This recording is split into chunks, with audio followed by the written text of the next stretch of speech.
नीलम को पुरानी चीजें इकट्ठा करने का बहुत शौक था।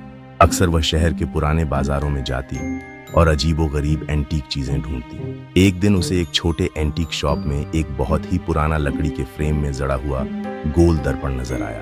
उसका फ्रेम सोने की धुंधली चमक से सजा हुआ था और उसमें बारीक नक्काशी थी जो उसे और भी रहस्यमय बना रही थी। दर्पण देखने में कई दशकों पुराना लग रहा था। नीलम को इसे देखते ही खरीदने की इच्छा हुई। बिना ज्यादा सोचे समझे उसने वह दर्पण खरीद लिया और अपने घर ले आई। उसके छोटे से घर में एक कोने की दीवार बिल्कुल खाली थी, जहां उसने सोचा था कि यह दर्पण बहुत खूबसूरत लगेगा। उसने उसे वहां टांग दिया और उसकी सजावट को निहारते हुए खुद से मुस्कुराई। दर्पण की सतह अब भी बेहद साफ थी, मानो किसी ने उसे अभी अभी चमकाया हो, लेकिन उसके फ्रेम पर समय की धूल की परतें इस बात का संकेत दे रही थीं कि वह कई सालों से कहीं पड़ा हुआ था। उसने मन ही मन सोचा कि यह दर्पण उसकी यादों को कैसे संजो कर रखेगा।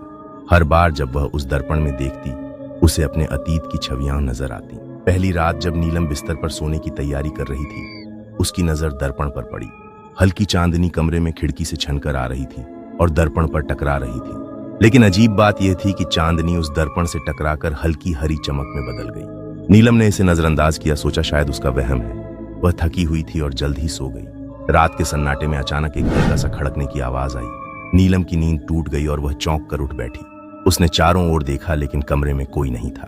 फिर भी उसे महसूस हुआ कि वह अजीब सी हरियाली अब और मजबूत हो गई है। दूसरे दिन सुबह नीलम ने फिर उस दर्पण के सामने खड़े होकर अपने बालों को संवारा। उसने खुद को गौर से देखा और अचानक उसे महसूस हुआ कि उसकी आंखें थोड़ी बड़ी दिख रही हैं। उसने झपकते हुए फिर से देखा, लेकिन इस बार सब कुछ सामान्य था। नीलम ने इस बात को भी नजरअंदाज कर दिया। सोचा शायद उसकी नींद पूरी नहीं हुई है और उसका दिमाग खेल खेल रहा है। दिन बीतते गए और नीलम को हर रोज दर्पण में कुछ न कुछ अजीब महसूस होने लगा। कभी उसकी परछाई अलग ढंग से हिलती हुई दिखती, कभी उसके बालों का रंग थोड़ा गहरा दिखने लगता। रात के समय जब कमरे में हल्की रोशनी होती थी, उसे दर्पण से आती हल्की आवाजें सुनाई देने लगीं। दरवाजे की खटखट, धीमे फुसफुसाते शब्द, और कभी कभी तो ऐसा लगता जैसे कोई उसके पीछे खड़ा है। नीलम ने डरते डरते पलटा, लेकिन कमरे में कोई नहीं था।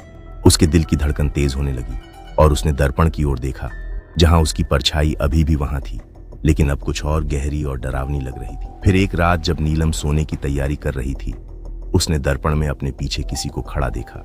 उसका दिल तेजी से धड़कने लगा। उसने तुरंत पलटकर देखा, लेकिन कमरे में कोई नहीं था।